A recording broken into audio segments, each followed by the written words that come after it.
Le homard. Voilà un animal marin qui suscite bien des convoitises et des commentaires. On le retrouve sur toutes les grandes tables depuis des siècles et l'art gastronomique n'a jamais cessé de lui trouver les plus riches et les plus subtils accommodements. Sans doute trouve-t-on des citations concernant le homard dès l'Antiquité. Plus proche de nous, en 1957, René Coty transmit ses pouvoirs au général de Gaulle devant un homard thermidor. Georges Pompidou, Valéry Giscard d'Estaing et François Mitterrand firent également à leurs hôtes l'honneur du homard breton, préparé par les plus grands chefs de leurs illustres cuisines. Si le homard donc s'est souvent dégusté sous les ors et les lambris dorés, sa pêche dans les ports bretons fait appel à moins de faste. Car s'il est un métier de marin traditionnel, la pêche au homard est l'un de ceux qui en a conservé les techniques les plus artisanales.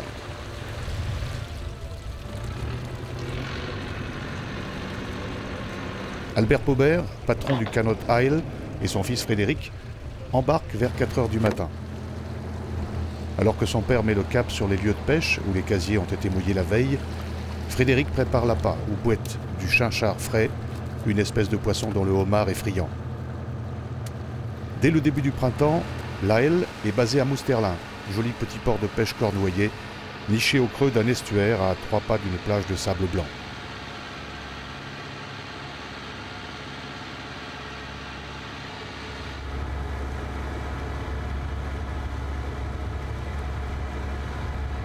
Il faut au Canot plus d'une heure de route pour atteindre à l'extérieur des Glénans un petit groupe d'îlots et de têtes de roches à fleur d'eau.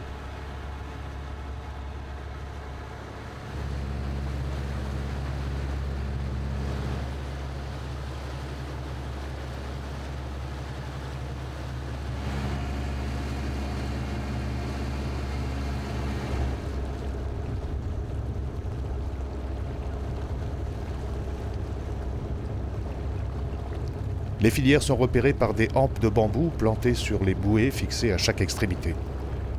En cas d'arrachage d'une des bouées par mauvais temps, l'autre permet normalement de retrouver les filières malmenées par les flots. Albert Paubert, patron du Canot Isle, un bateau en bois de 8,30 m, construit en 1980 au chantier Piriou de Concarneau dans le Finistère, est spécialiste de la pêche au homard, une activité saisonnière comme celle de la crevette et des divers crustacés. Frédéric, 25 ans, qui embarque avec son père depuis 1993, doit d'ailleurs, perpétuant ainsi la tradition familiale, reprendre rapidement le flambeau et la barre de l'Isle, Albert envisageant une retraite prochaine. Si le principe tenace du casier n'a guère évolué, les modèles actuels ont gagné en légèreté et en résistance. Un lingot de ciment remplace le plus souvent le caillou qui servait autrefois de lest. Un petit nœud marin et un système d'accroche rudimentaire, un élastique, permet la fixation sûre et rapide de la boîte.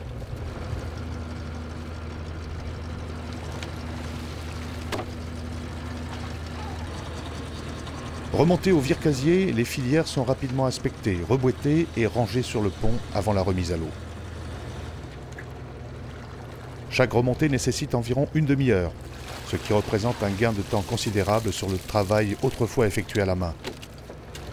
Si elle réduit le temps de manœuvre et de manutention, la mécanisation renforce également les conditions de sécurité. La mer est souvent traîtresse et le mauvais temps porte alors des coups imprévisibles. Le casier à homard est du type pêche-tout. Sa large goulotte lui permet de capturer aussi bien du homard que du tourteau, de l'araignée et parfois certaines espèces de poissons, comme le bar ou le pageot. Le pêche-tout peut attirer aussi le congre, un animal agressif quand il est piégé et qui ne fait pas vraiment le bonheur des caseilleurs. Le secteur de pêche de l'Isle se situe sur le site des Glénans, le célèbre archipel n'étant qu'à un peu plus de 5000 nautiques, une petite dizaine de kilomètres de la côte. De la première décennie du XXe siècle au début des années 60, les pêcheurs locaux vivaient d'ailleurs plusieurs mois de l'année aux Glénans. Ils trouvaient leur abri dans les casemates alors très rudimentaires du fort Cigogne, vendant leur pêche chaque semaine sur les quais de Concarneau. Un grand vivier à homards, toujours exploité, a d'ailleurs été construit dans les années 20 sur l'île Saint-Nicolas, capitale naturelle de ce superbe milieu insulaire. Si les conditions de travail ont changé depuis, le métier de marin comporte toujours les mêmes exigences et on se lève tôt sur le bord de la mer.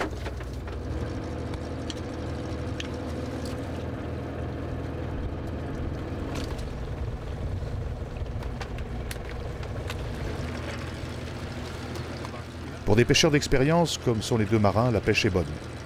De nombreux homards, mais aussi de belles araignées et des tourteaux garnissent rapidement les bacs.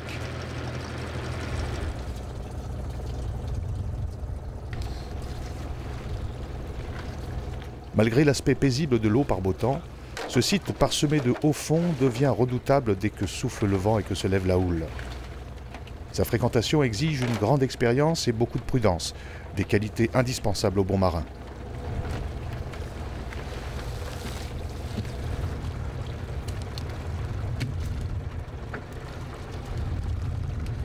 C'est là, à l'extérieur des Glénans, que l'Aelle traque depuis toujours le homard. Albert a ses zones de pêche, un secteur au sud de l'archipel, au large de l'île du Loch, à 1h15 de route sur des casses rocheuses d'une vingtaine de mètres de profondeur.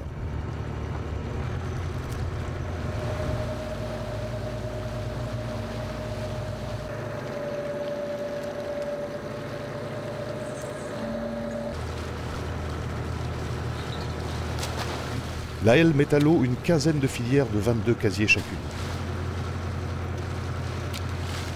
Le mouillage de celle-ci suit un déroulement précis. Les cordages sont soigneusement rangés et lovés sur le pont afin d'éviter tout accident. Ces filins peuvent devenir par mauvais temps de véritables pièges capables d'entraîner un homme à la mer. Fabriqués aujourd'hui en matière plastique, les casiers étaient autrefois en bois. Les marins faisaient séjourner les feuillards en lattes d'osier et de châtaignier dans le cours d'un ruisseau afin de leur donner la flexibilité et la solidité nécessaires au montage de l'armature. Ils étaient ensuite passés au coltard, un épais goudron de houille, afin de les préserver des agressions de l'eau de mer. Une goulotte cylindrique de feuillard guidait les prises vers l'intérieur.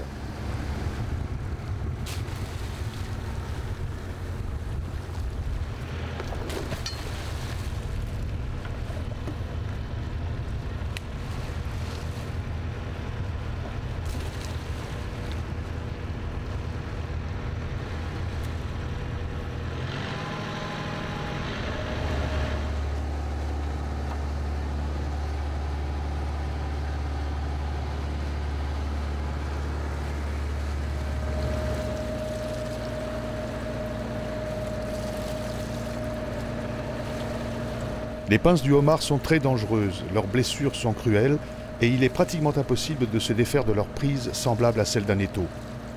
Les marins doivent donc cisailler un tendon de la pointe du couteau afin de ne faire courir aucun risque aux acheteurs.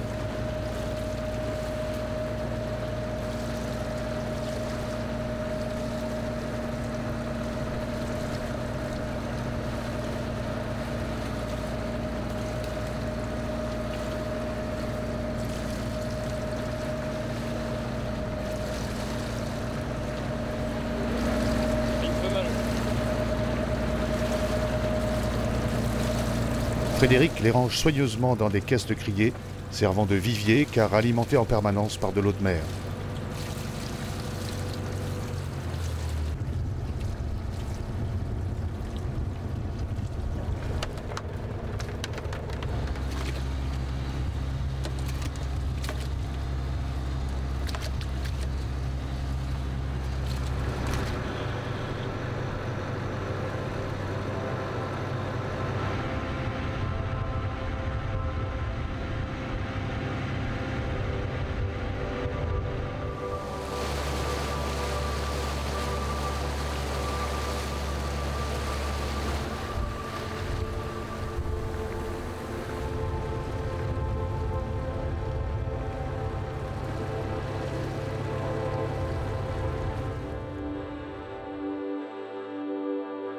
Le homard, ou Homarus camarus, est un gros crustacé à l'aspect cuirassé dont la grosse armure semble impénétrable. C'est en effet un animal solide, puissamment armé de deux pinces dont l'une sert à broyer et l'autre à couper. Le homard breton est de couleur bleutée assez soutenue, avec de petites taches plus claires à l'intérieur des pinces et sur le corps.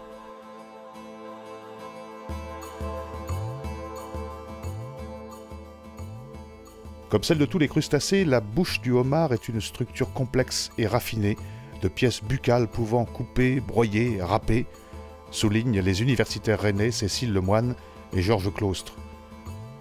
Le homard se nourrit de mollusques, de poissons, mais aussi d'étoiles de mer, comme on le voit ici. La femelle porte ses œufs sous le ventre. Seules quelques centaines survivront parmi les milliers pondus au cours de son existence. Mais il ne s'agit pas de confondre le homard et la langouste, Palinarus elephas. De couleur rose à rouge, la langouste, qui est aussi un crustacé mais ne possède pas de pince, a pratiquement disparu de nos côtes. Les prises de langoustes sur le littoral breton sont malheureusement rarissimes, sinon exceptionnelles. La rencontre entre le homard et sa cousine la langouste ne sont d'ailleurs pas toujours empreintes de civilité.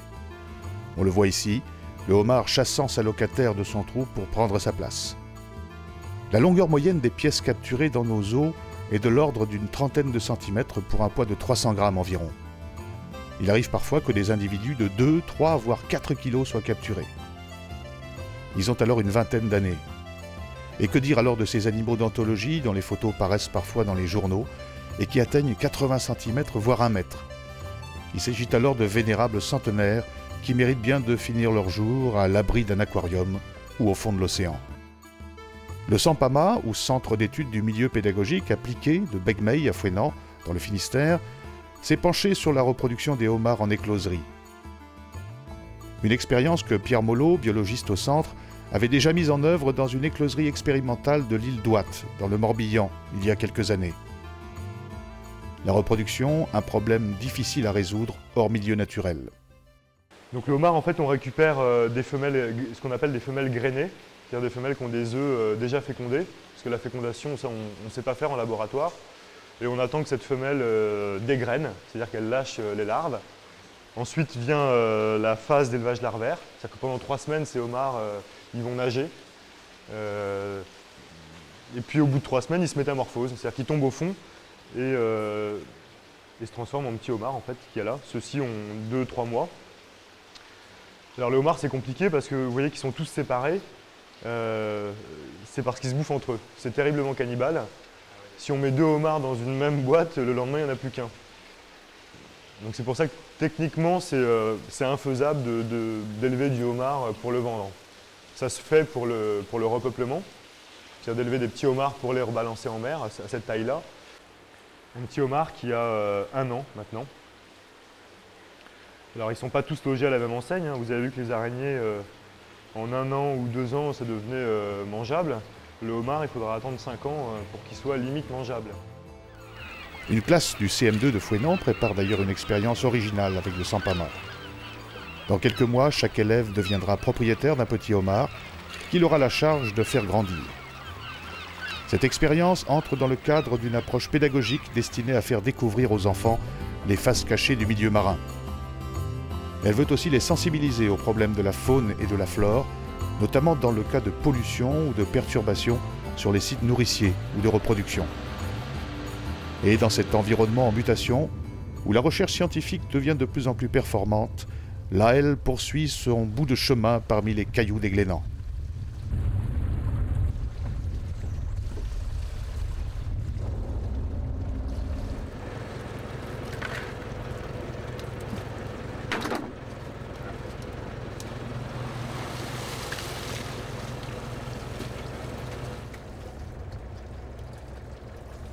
La passerelle de l'Aisle est équipée d'un sondeur, d'une radio VHF, d'un GPS. Si le sondeur permet de connaître l'état des fonds, le GPS, abréviation de Global Positioning System, est un appareil de navigation d'une précision remarquable calé sur satellite. La VHF, de l'anglais Very High Frequency, permet aux marins de communiquer entre eux. Branchée en permanence, elle possède un canal de sécurité, le canal 16, dont l'utilisation est strictement réservée aux SOS ou aux urgences. Tout cet équipement n'empêche pas Albert de noter ses observations quotidiennes sur un cahier.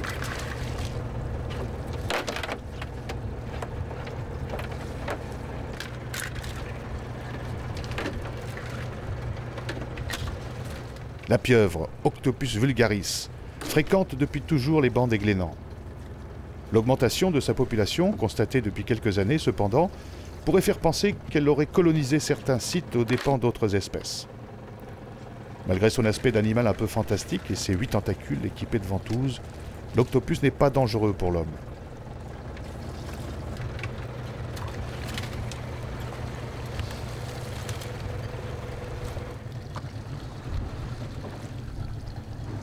L'attention d'Albert est permanente, car les roches portent ici des noms révélateurs. Mengoé, la roche sauvage, Menbrain, la roche pourrie, Garregbraz, la grande roche. Les cartes marines et les instructions nautiques alertent depuis toujours les navigateurs sur les dangers de ces secteurs, où les fonds remontent brutalement de 22 mètres à 30 cm. Autour de Mengoé, par exemple, un des champs de pêche de l'Aelle, le secteur est constellé de crêtes aiguës, qui laissent souvent moins d'1 mètre d'eau sous la quille. À quelques minutes de route de là, dans l'est immédiat de Menliou, la roche est à fleur d'eau. 20 cm, 60 cm, 2 mètres. Les chenaux des Glénans ne sont pas accessibles à tous. Le talent du marin, affûté par l'expérience, consiste à savoir se diriger dans ces milieux qu'affectionne le homard, ces décors défoncés aux multiples failles, d'où il ne sort que la nuit pour chasser.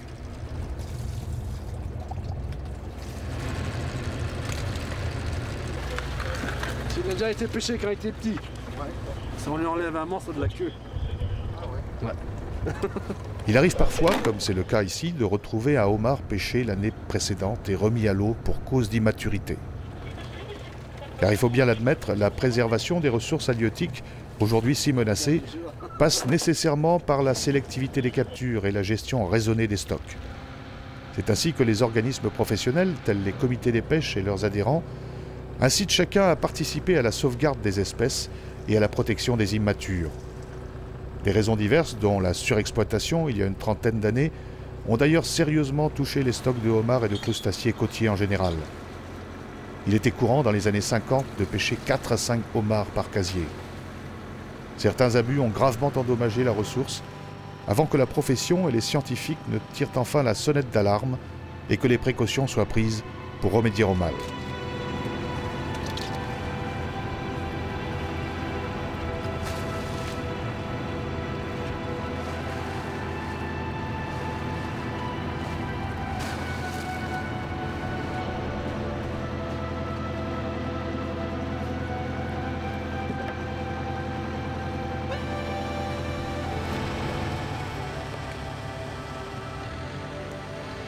Il est 15 heures. La pêche s'achève, les filières ont été relevées, reboîtées, remises à l'eau. Un travail qui recommencera demain, et après-demain, et les jours suivants encore.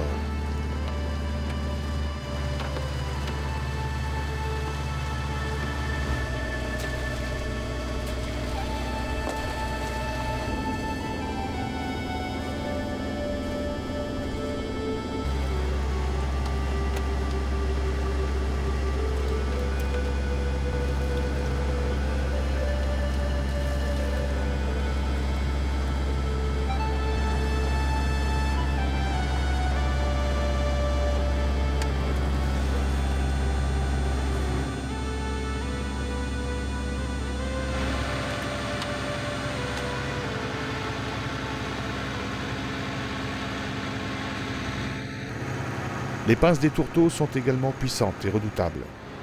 Il faut, pour les commercialiser sans danger, couper au couteau les tendons qui les actionnent. C'est une opération indispensable pour la sécurité des marailleurs et des consommateurs.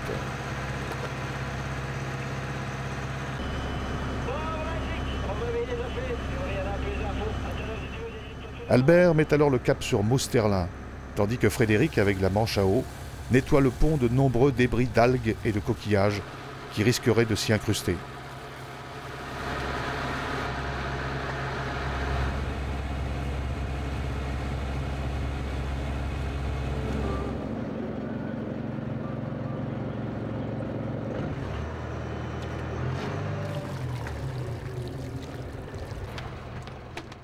Les captures du jour, rangées dans des viviers, sont immergées en pleine eau devant Mousterlin. Une partie de la pêche, comme il est accordé aux inscrits maritimes depuis Colbert, sera vendue directement au détail sur le marché de Fouesnant par Madame Paubert. Le reste, la partie la plus importante de la pêche, passera sous la criée de l'Octudie, où Albert et Frédéric alignent leurs prises tous les 2 jours.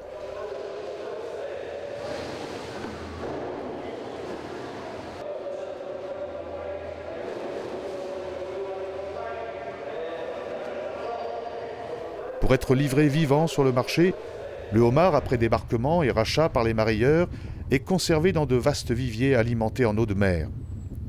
C'est le cas au vivier d'Audierne, dans le Cap Sizun, où des milliers d'individus sont en attente de départ vers les étals des poissonniers ou les tables des chefs. Homards, langoustes venus d'Écosse, tourteaux sont ainsi livrés chaque jour dans toute la France. Du hall de marée aux tables des gastronomes, il n'y a qu'un pas. Un pas que l'on franchit dès le seuil du restaurant Le Celtic de Quimper, où le chef nous prépare un succulent ragoût de homard.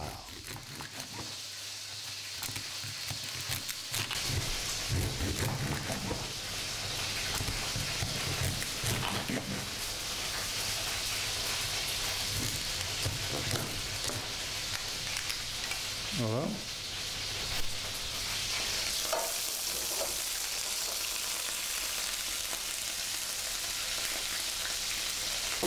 Là, on les fait revenir à l'huile d'olive d'abord, on les fait ressonner un petit peu pour qu'ils perdent un peu leur sang, ça colle un peu au fond.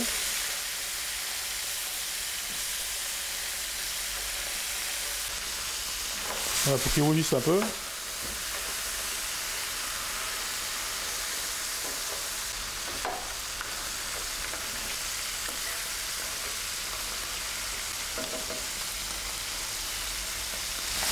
Ça va prendre un peu de couleur. Laisse tomber.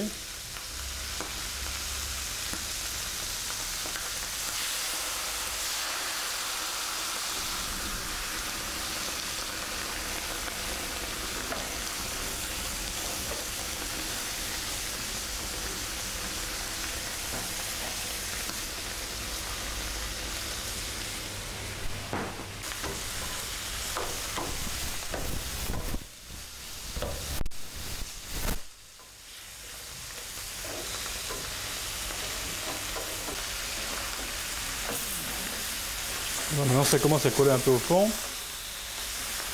Voilà. Voilà. On va les déglacer avec du vin blanc.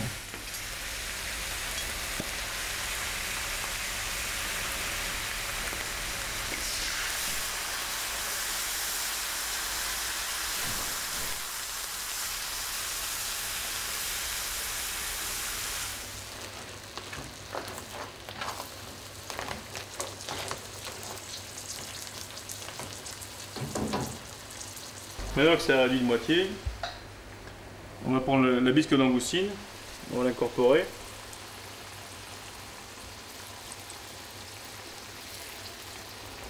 Ensuite, uniquement de langoustine, du vin blanc, de la tomate, de l'oignon, mixer et passer au tamis.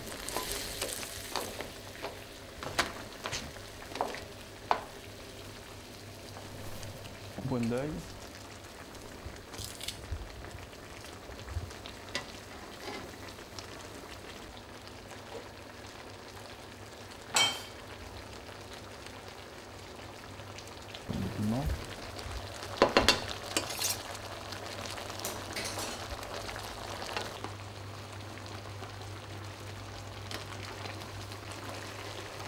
Voilà, là ça va finir de cuire.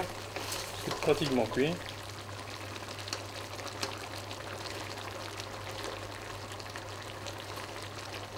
C'est cuit, on va cramer juste avant de le servir.